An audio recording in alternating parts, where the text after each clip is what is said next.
Before we begin, make sure you subscribe to my channel so you don't miss more powerful, thought-provoking moments like this.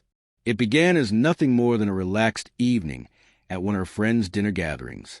The mood was easygoing, filled with laughter, clinking glasses, and light-hearted jokes. I believe we were simply enjoying an ordinary night together. My wife, Emma, was in a cheerful mood, laughing and being playful in a way that normally made me happy. Then she made a comment that cut straight through the warmth of the moment. With a teasing grin, she said to her friend, "Maybe I should just lend him to you for the night. You'd probably treat him better than I do." Everyone laughed, assuming it was harmless humor. But inside me, something shifted. It wasn't the words alone. It was how casually she said them, as though she had the right to speak about me like an object that could be passed around. I didn't react right away. I kept a polite smile, nodded, and allowed the conversation to continue. Yet beneath that calm exterior, a storm was forming. I noticed Emma leaning back, clearly enjoying the attention and reactions. Her laughter sounded carefree, but the mischievous glint in her eyes made my chest tighten. What always felt like playful banter suddenly crossed into uncomfortable territory. This wasn't about ego or pride. It was about respect and boundaries. And in that moment, I knew I couldn't brush aside like everyone else. Something needed to change, quietly and without creating a scene. As the night went on, the teasing grew bolder. Her friends joined in, making sly remarks, tossing out playful questions about how I'd fit into their imaginary plans. All for laughs. Emma stayed wrapped up in the attention, clearly amused by it.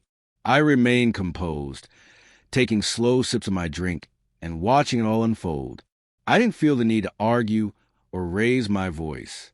Every comment, every knowing glance, every laugh at my expense only highlighted how ridiculous the situation had become.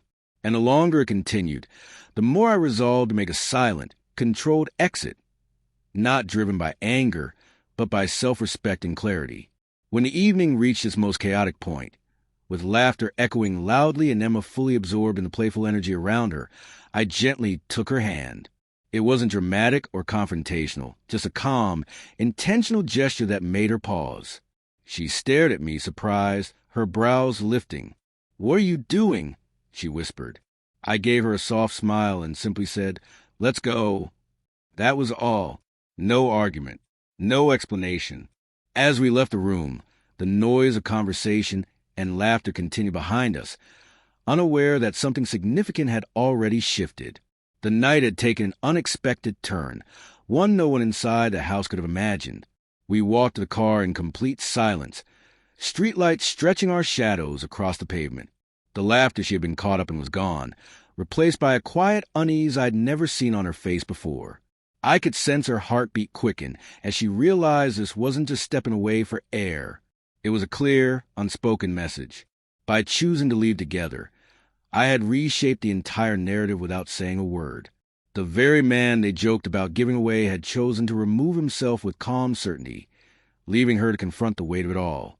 Inside the car, she tried to speak, her voice trembling with confusion and embarrassment. "I was just joking," she murmured, almost pleading. I didn't respond right away. I drove in silence, allowing the quiet to stretch and settle. That silence carried more meaning than any argument ever could.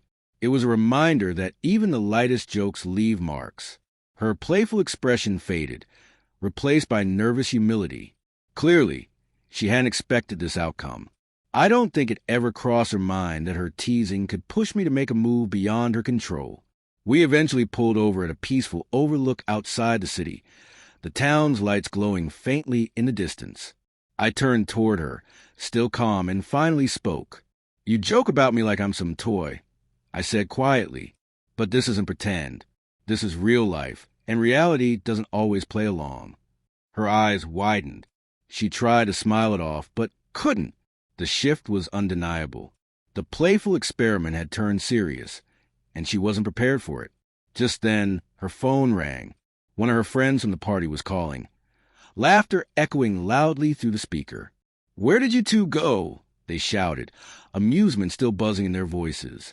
Emma froze, the embarrassment spreading across her face. I calmly held the phone, so she could hear the confusion on the other end. Her teasing facade crumbled as she realized everyone back there was now whispering, speculating, trying to understand why we had suddenly vanished. In that silent, powerful way, what began as light-hearted fun transformed into something unpredictable, leaving everyone, especially her, scrambling for answers. For the rest of the night, everything between us felt different.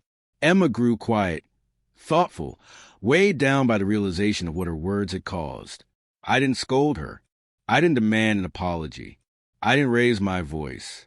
I simply let the moment exist, allowing the consequences to speak louder than anger ever could.